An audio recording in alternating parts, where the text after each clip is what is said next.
Okay, folks, welcome back. We're going to do some of the preliminary build on this AR-15 strip receiver. Welcome back to Hog Life Outfitters, and thank you for watching. If you're going to be serious about doing any kind of working on your own AR-15, or you plan on building one, I highly recommend getting one of these pin blocks. This is from a company called Avid. They make a bunch of really cool AR-15 parts, especially for the AR-15. High quality impact plastic. The pieces fit right in and lock in place that you need to work on. It's not a hugely expensive item. A guy like me on Social Security can afford it. Anyway, there's some other tools from Avid. This tool is what we're going to use next. This puts in the front takedown pin, the pivot pin they call it. This is what you install the pivot pin with. Now, you may think, oh, we'll just push that spring and detent pin in there. No. I can tell you right now that trying to do that, wangle that, will end up with either the pin flying across your room, the detent pin, and or the spring, or the detent pin ending up in your eye.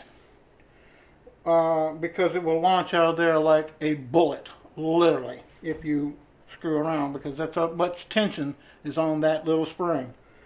It will actually launch it right into your eye and put your eye out. You'll put your eye out. Remember that movie? Anyway, it's a really cool device.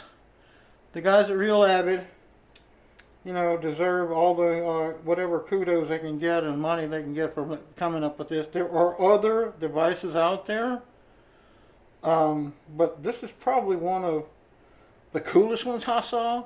I mean, I don't know. From just a use standpoint, if you go watch the video on it, you go, oh, damn, that looks too damn complicated. But in actual practical use, I don't know. It holds it a lot more securely. The other method I've seen does not hold it as securely as this does once you set it up. And that's the issue. You know, you're getting your device set up ready to put the pin in. Now, when I go to work on this, I'm not going to probably using this block right here very much, because I have a cool little vise that I can use that I can set this thing on at any angle and work on stuff, and I'll show you that in a minute. But Avid, don't get any money from these people. Wish I did. I'd like to have sponsors. Anybody would that's in this doing this stuff. But anyway, you know, give a shout out to the people that you know, you appreciate to do what you want them to do. That's what I say. So, Avid is the people that make these pieces. They also make the thing that you use to compress and press down the old AR-15 slip-on things, like on my stock AR-15. They make that tool too. It's a thing to remove the plastic covers off the AR-15. We're going to be using a completely free float barrel system. We will not be using that with the M-lock. With the M-lock system on it, allows you to put any kind of device on it. I still haven't decided on sights yet for this device. I may not even put any sights on it. I'm trying to build guns that people can afford to own that are custom. That's what we're doing here. My last gun sold, I'll be honest with you, sold for $1,200. And I would like to get that down lower. And still, you know, make a little money at it. I don't want to do this for free. If that's what you want to do, you go out and build them for free. I'm not going to. That's just the way it is. Sorry, this is a capitalist country. You know, you want to be a socialist and give free guns away to everybody, you go right ahead. Just remember, they might come back and be pointed right back at you if you do that. Anyhow, that's what we plan on doing here. So I will set this vise up, and we'll move on to putting in the thing here in just a moment. Alright folks, welcome back. What I said before is we're going to show how to use this real Avid tool. Now I've gone through this several times and I hope I can still do it right, so bear with me if we mess this up. Get this thing focused here a little better. This tool made by Real Avid, it's for mounting the front takedown pin. You'll notice I have the pin mounted in the device already. And how you make sure you've got this right is this thing has a little slot in it. The tool does right here. It's got a little slot in the end of it there. You can just barely see it sticking out. Where this thing fits in here. This plunger. This plunger lines up with the takedown pin hole. So when you've got it in the device, like so, the pin goes through there, through that little, it has to fit through that little guide slot. It will not go in there if it does not go in that guide slot. That's the nice thing about it. It comes in here, and you notice it bottoms out right here on the edge. That's as far as she goes. Now what you do is you just lay that flat like this.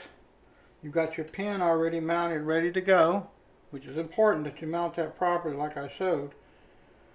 And so in other words, when you rotate this over like we're going to do, the pin will go right into the hole. First thing you're going to do, and I'll drop this down so you can see it better. This is the in and out vise, I call it. This thing is cool as hell. It allows you to position anything you want to anywhere and hold anything up to 6 inches across, or stick it inside of it like I have now. I've got it inside the magazine well holding it, as you can see. Awesome device. I don't know where you would get to one, but anybody knows where you're buying one of them, go get it, because it's worth its weight in gold. Anyway, you just slip your spring in. This lines right up with the spring hole.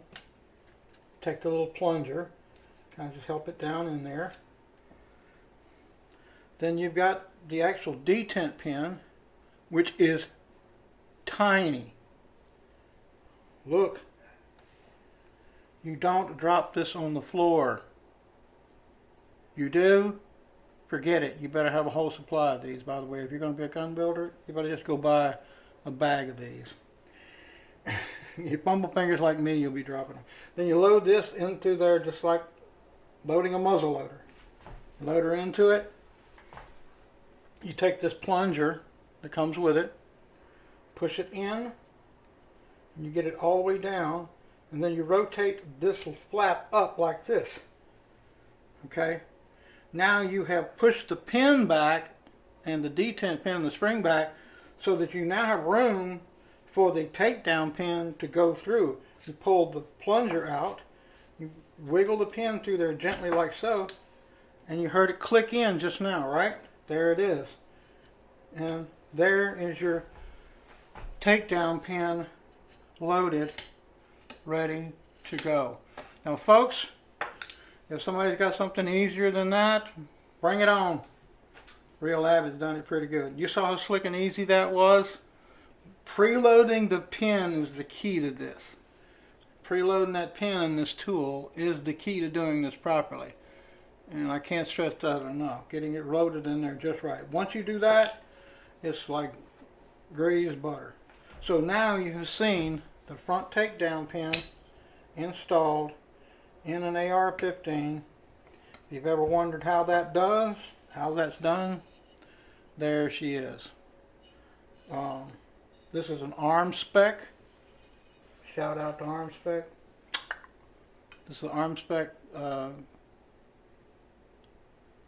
pivot pin.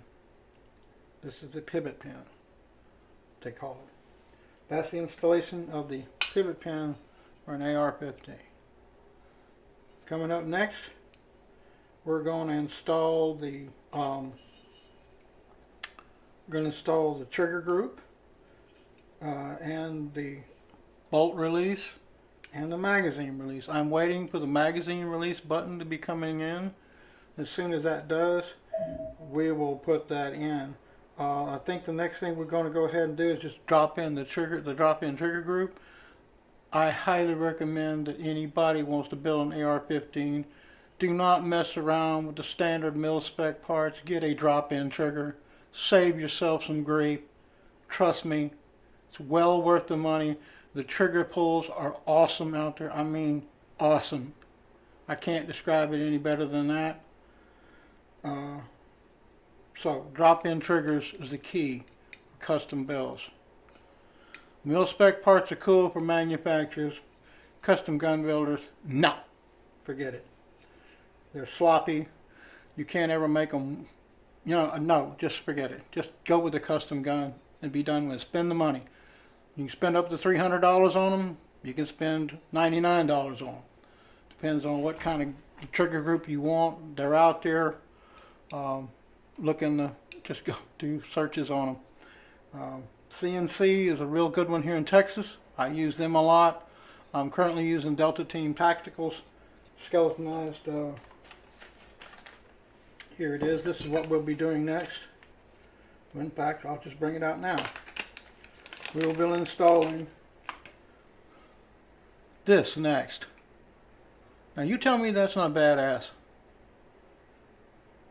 That is the coolest thing since sliced bread in my book. Drop-in triggers. This one, oh yeah. 3-pound trigger pull on this baby. Crisp. I mean, crisp as a razor.